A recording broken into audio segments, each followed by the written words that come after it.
Salut à toi et bienvenue. J'espère que tu vas bien, que tu as passé une excellente journée. Moi, je vais très très bien et j'ai passé une très très bonne journée.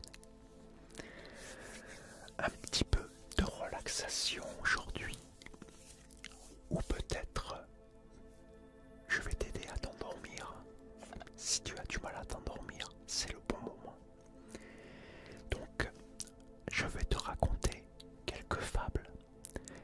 Ça va t'aider à déstresser. Comme ça, tu pourras t'endormir plus rapidement. Ça va bien sûr te relaxer et te détendre, c'est une évidence. En tout cas, je l'espère. Donc, on va commencer. Je mets mes petites lunettes. Attends, je essuie mes lunettes. Comme ça, j'y verrai un peu mieux.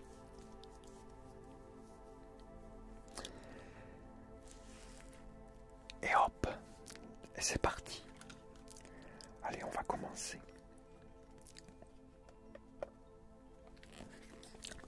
Donc, on commence avec notre première fable. L'assemblée des souris. Toutes les souris s'étaient réunies pour traiter d'un grave problème. Un chat était arrivé dans la ferme et depuis lors, la vie de ces rongeurs était devenue une souffrance. Ce chat, les poursuivant dans tous les recoins. Cela ne peut continuer ainsi, se disaient les souris. Si nous ne trouvons pas une solution, ce sera notre fin. Enfin, l'une d'entre elles demanda le silence et dit: ce grelot est la solution. Nous n'avons qu'à le placer au cou de notre ennemi.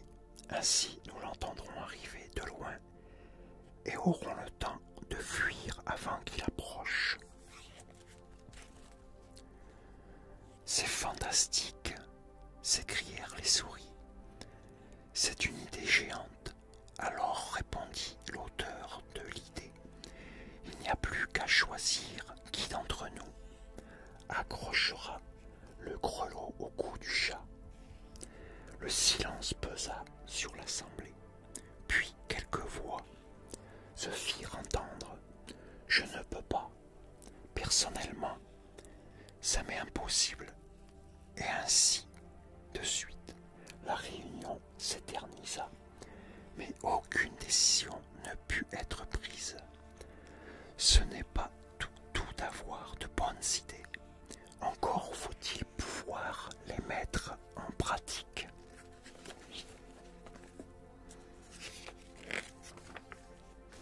Tout à fait vrai. Le corbeau et le renard. Ah, ça aussi c'est de La Fontaine. Un renard affamé se promenait dans la forêt lorsque, perché sur une branche, il aperçut un corbeau qui tenait dans son bec un savoureux fromage. Quel parfum! S'écria le renard avec envie. Où avez-vous déniché ce délice, monsieur le corbeau? Ne me dis pas que vous l'avez volé. Le corbeau fit oui de la tête. Que vous êtes intelligent, reprit le corbeau. J'avais déjà remarqué la beauté de votre plumage, la force de vos longues pattes, la couleur de votre bec, mais vous êtes aussi intelligent que beau. Quelle surprise! Ravi de tant d'éloges, le corbeau se dressa coquettement sur sa branche et bomba le torse.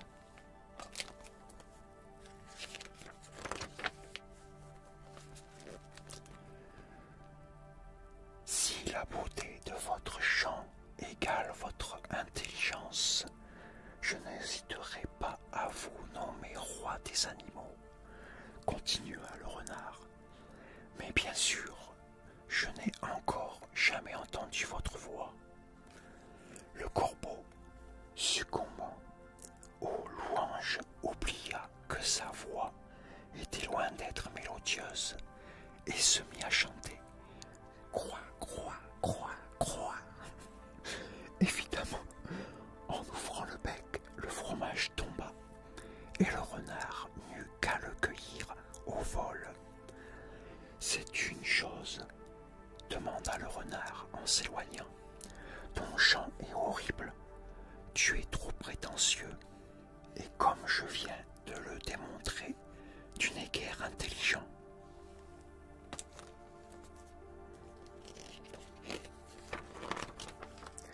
Je ne sais pas si c'était les vraies paroles de la fable. Le corbeau et le renard, il me semble que c'était pas dit comme ça. Je me fais une idée. Après, je suis pas un très très bon conteur, hein, donc excuse-moi par avance si je raconte mal les fables. C'est pas trop mon truc. Je lis très rarement en plus, donc pour moi c'est des prouesses. Le lion et la souris. Une souris très distraite grimpa sur un lion qui faisait la sieste.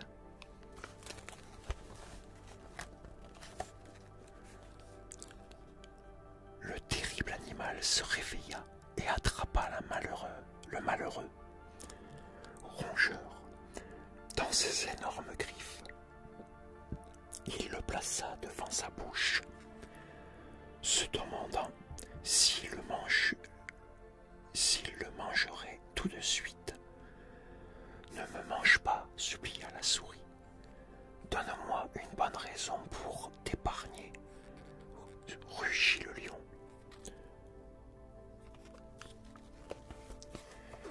J'ai beaucoup de reflets de lumière, j'ai du mal à voir. Une bonne raison. Ah oui, donne-moi une bonne raison pour t'épargner, rugit le lion. Je t'en donnerai deux, répondit la souris. La première, c'est que je ne suis qu'une bouchée, insignifiante pour toi, mais pas suffisante comme apéritif. La deuxième, c'est que je te garderai toute ma reconnaissance et qu'un jour je pourrai te rendre service à mon tour. Me rendre service, tu te crois capable de chasser un zèbre et de... Je passe à une autre page. Et de me l'apporter pour le dîner, rugit le lion. Mais comme les propos de la souris l'avaient amusé, il décida de la laisser aller. Quelques jours plus tard, le lion tomba dans le filet des chasseurs. C'était un filet très résistant, et malgré ses efforts, il ne put s'en délivrer. Épuisé, il se mit à gémir en pensant au cruel destin qui s'offrait à lui. Il se voyait bientôt mis en pièces par les chasseurs. Soudain, il entendit un bruit comme une petite scie. C'était la souris qui, avec ses dents aiguisées, rongeait les cordes du filet. Quelques minutes plus tard, le lion était libéré. Comme tu vois, dit la souris, je t'ai rendu service. Je te suis doublement reconnaissant, répondit le lion, parce qu'en plus j'ai appris une bonne leçon. Même les plus puissants, nous avons parfois besoin de l'aide des plus humbles.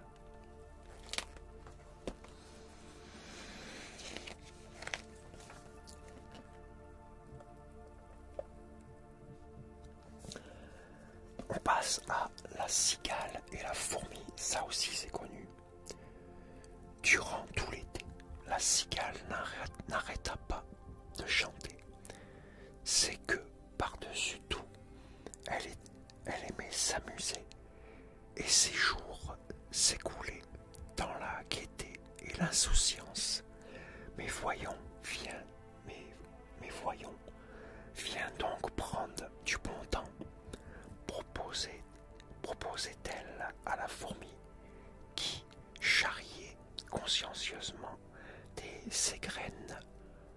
Je ne peux pas, répondait la fourmi.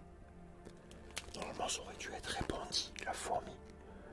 Je dois emmagasiner la nourriture pour l'hiver. Emmagasiner? Mais de la nourriture, il y en a partout. Maintenant, oui, mais cet hiver, il ne restera plus rien. Tu es plutôt casse-pied, mademoiselle la fourmi. Bon, moi, je file, et tant pis pour toi. L'hiver finit par arriver, la neige épaisse recouvrait le sol et aucun aliment n'était en vue. À moitié morte de faim, la cigale alla frapper chez la fourmi. Je regrette, mais je n'ai de provisions que pour moi seul, dit la fourmi. Si tu m'avais écouté, mais au moins je t'ai amusé avec ma musique. Quoi? S'exclama la fourmi.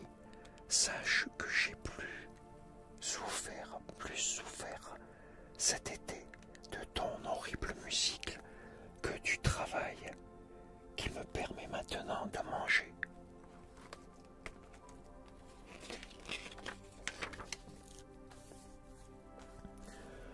Le renard et les raisins. Un renard affamé vint à passer devant une vigne grimpante d'où pendaient de beaux raisins. Et bien d'un bond, il les attrape et adieu la faim, se dit-il. Mais les raisins étaient bien plus hauts qu'il ne pensait. Il eut beau sauter et sauter. Il n'arriva pas à les attraper et ne réussit qu'à s'épuiser. Les raisins toujours hors d'atteinte. Dépité, il s'exclama.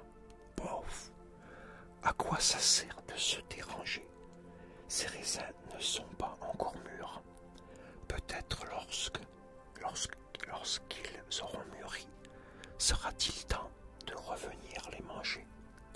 Le renard de la fable ressemble à ces gens qui, lorsqu'ils ne peuvent atteindre un but, se consolent en le méprisant.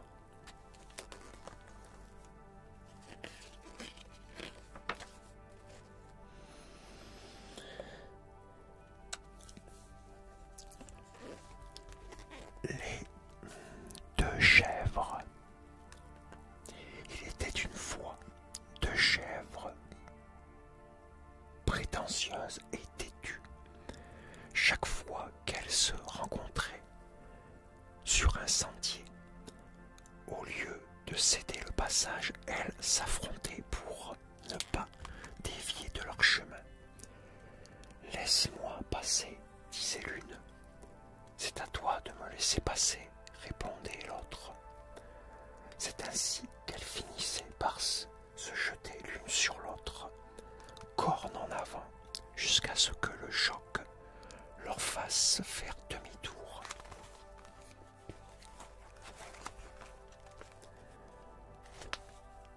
Elles pouvaient alors poursuivre leur chemin sans obstacle.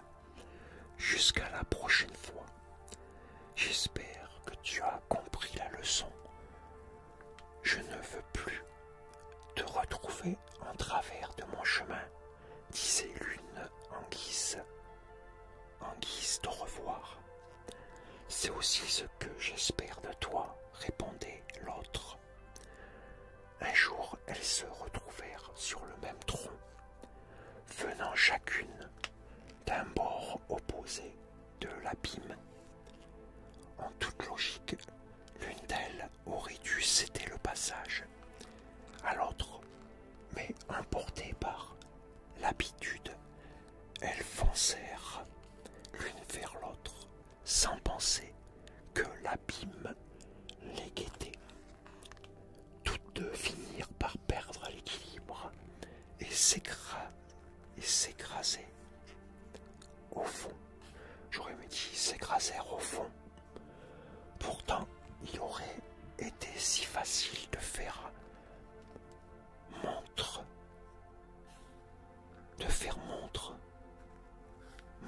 de politesse et d'intelligence l'intelligence et de céder le passage. Là, je comprends pas trop bien ce que ça. Non, je comprends pas trop bien ce que ça veut dire.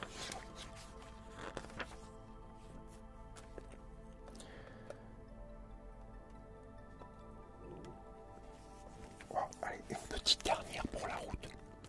Les pattes du cerf. J'ai une tête splendide, s'écria un cerf en admirant son reflet dans l'eau.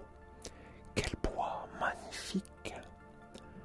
Je serais l'animal le plus parfait si je n'avais pas des pattes aussi fines. Ne dis pas de bêtises, lui répondit un vieux cerf.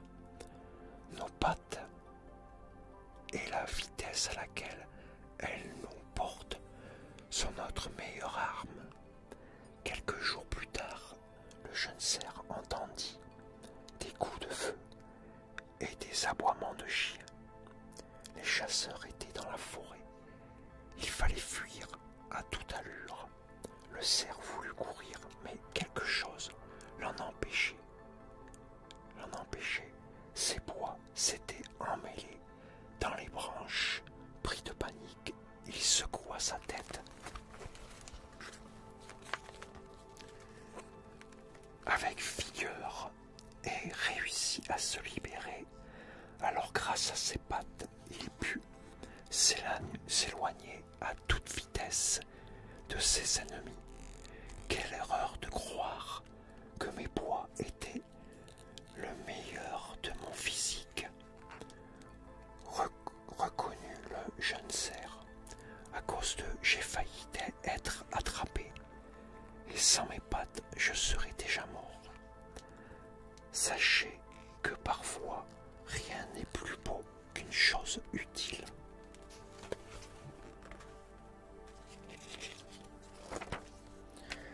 Et voilà. On termine avec ça. Donc voilà. J'espère que tu as passé un très bon moment en ma compagnie. J'espère que ça t'a bien relaxé, bien détendu. Peut-être que ça t'a aidé à t'endormir. En tout cas, j'espère que tu as passé un très